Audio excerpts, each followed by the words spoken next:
O plano cicloviário para Ribeirão Preto está em discussão. O projeto tem a meta de aumentar de 50 para 161 quilômetros as ciclofaixas e ciclovias da cidade, além de integrar todas elas. Enquanto isso não acontece, o ciclista continua dividindo o trânsito com os veículos.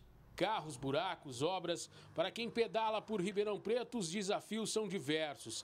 Além de poucas ciclovias ou ciclofaixas, quem opta pela bike para ir trabalhar ou mesmo para um passeio tem que enfrentar vários problemas. A esperança para que isso melhore é a implantação do plano cicloviário. O início do plano ele se dá a partir de um diagnóstico, da problematização da situação da cidade como um todo, quais são os locais mais seguros ou mais inseguros em termos de acidentalidades, sinistros de trânsito, onde a gente tem maiores locais de infração também na cidade.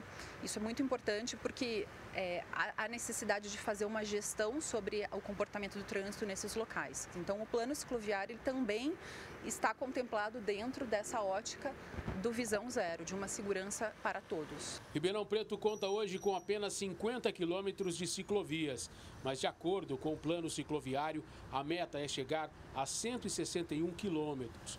Para os ciclistas, esse aumento será fundamental. Eu acho que é uma importância para o cidadão na cidade, embora a gente às vezes não consiga enxergar isso de uma maneira ampliada, né? Para o ciclista é a constatação de que você realmente precisa de uma estrutura, você precisa de segurança para circular na cidade. Não importa a finalidade, se você está indo a passeio, no pedal de lazer, esporte, fazer o seu treino, se você está indo para a academia, se você está indo para a escola, se você está indo para o trabalho, buscar os seus filhos, não interessa. A finalidade não importa, o que importa é que é um reconhecimento de que a gente precisa circular com segurança e que a gente, de fato, tem que ter prioridade. Os projetos que vão ser executados são projetos baseados em estudos e isso faz toda a diferença com relação a projetos que são implementados de uma forma mais assertiva, baseada em demandas da população. Para a diretora de mobilidade urbana, o projeto deve interligar todas as ciclofaixas, inclusive as que já existem. O que a gente tem hoje na cidade são fragmentos de ciclovias, que algumas se conectam, outras não. E a ideia é criar uma rede que promova efetivamente a segurança dos ciclistas que utilizam essas infraestruturas cicloviárias e também que possa ser seguro bastante para atrair novos usuários, atendendo tanto a demanda dos usuários já existentes, quanto dos futuros. Assim como a gente também quer atrair as pessoas mais idosas, as crianças.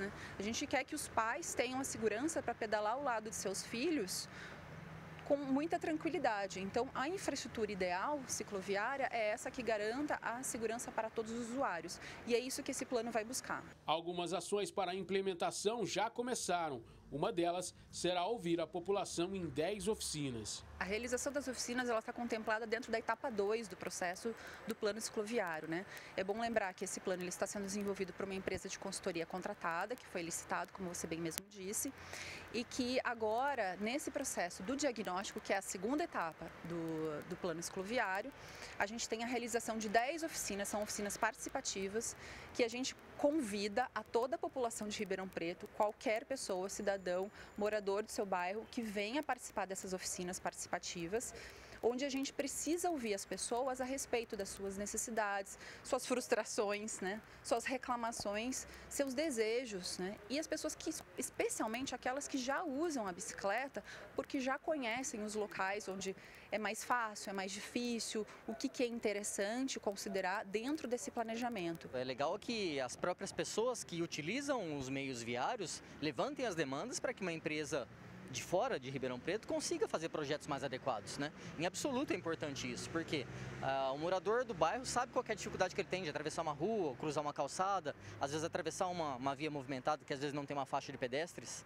Enfim, o levantamento dessas demandas junto à população que realmente utiliza as vias é fundamental. Até que o plano seja totalmente implementado, os ciclistas continuam usando alguns trechos com mato alto e muitos riscos. Seguro não é. E aí, assim, eu nem vou falar, conforto é mais complicado ainda, porque a gente tem que disputar um espaço com o motorista e de maneira hostil. Não tem como uma cidade você implantar ciclovia na cidade inteira. Vai ter sempre, se você pegar todas as cidades que têm uma rede cicloviária importante, bem estruturada, você vai ver que vai ter pontos em que não há essa segregação da via, né?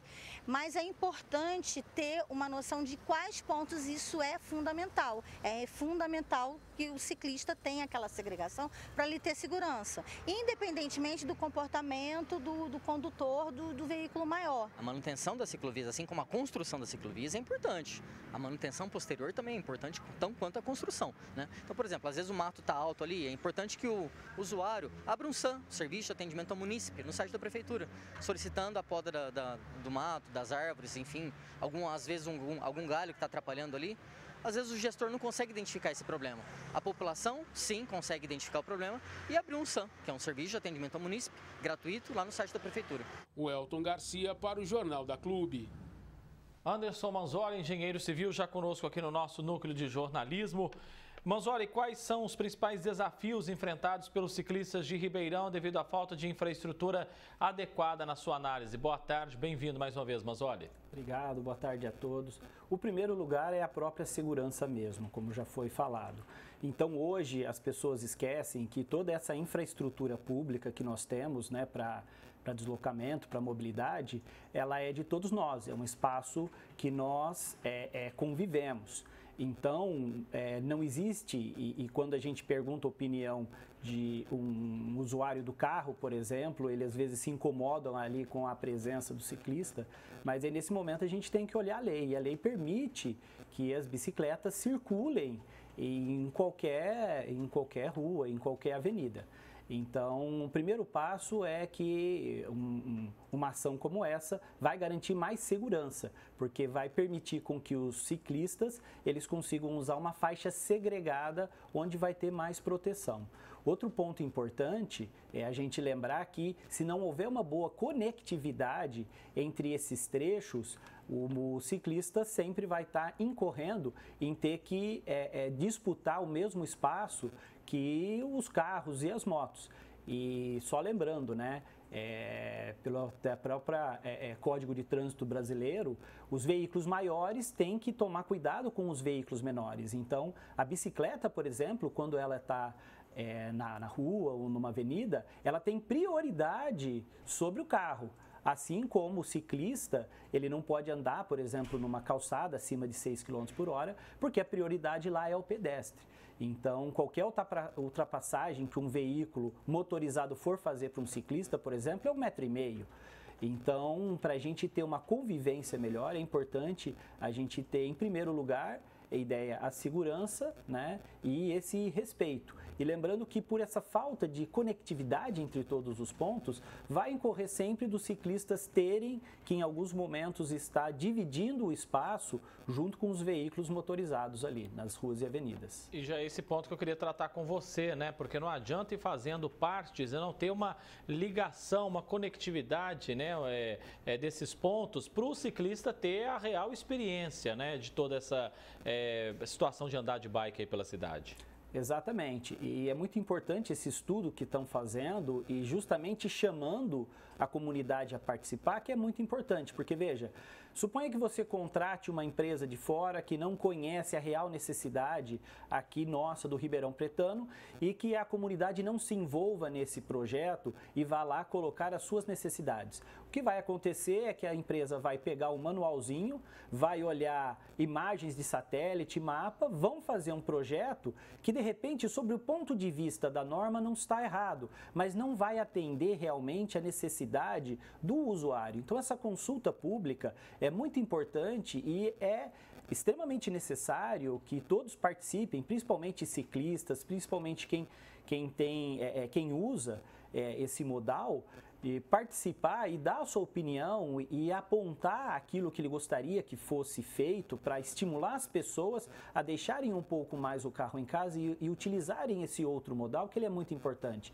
Com isso, a gente vai ter um projeto que vai atender melhor a necessidade e, portanto, vai ser melhor utilizado. Então, é uma etapa muito importante e todos devem, né, todos que têm a pretensão de ser usuário, participar dessa etapa do projeto. Anderson Manzoli, engenheiro civil, agradeço muito a sua presença aqui no Jornal da Clube mais uma vez. Um grande abraço, viu, Manzoli? Grande abraço, eu que agradeço.